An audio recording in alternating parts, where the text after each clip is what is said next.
Mikel Arteta amethibitisha Bukayo Saka atakosa mchezo wa Arsenal dhidi ya Manchester City wiki hii.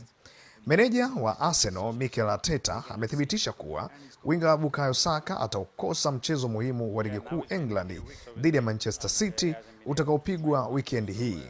Arteta ametumia kuwa winga Noni Madueke aliyekuwa akiuguza jeraha la goti amekuwa fiti na atapatikana kwa ajili ya mchezo huo. Arteta alisema Saka alipata jeraha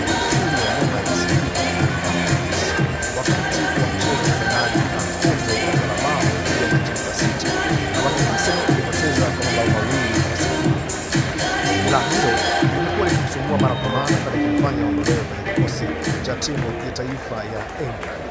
Meneja huyo aliongezea kuwa muda mrefu kutokana na jeraha la goti anaendelea vizuri na anatarajiwa kuwa tayari kwa mchezo wa Etihad Stadium. Arsenal ambayo inatafuta taji lake la kwanza la ligi kuu England baada ya miaka 22 itasafiri kwenda Manchester kukabiliana na Manchester City. Washika mitutu wanaongoza mbele ya City kwa alama 6, lakini Man City ina mchezo mmoja mkononi. Ushindi katika mchezo huu ni muhimu sana kwa Arsenal ili kuweka hai matumaini yao ya kutoa ubingwa msimu huu. Mchezo kati ya Manchester City na Arsenal utapigwa Jumamosi au Jumapili wiki hii katika uwanja wa Etihad.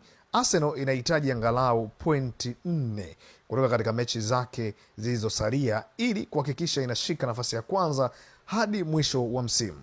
Na hadi sasa Arsenal inaendelea na maandalizi yake huku ikitegemea wachezaji wengine muhimu kama Martin Odegaard na Kai Havertz kuwa katika kiwango cha ubora kila siku. Habari hii inaendelea kufuatiliwa hasa kuhusu hali Noni Madueke na iwapo ataanza mchezo au la.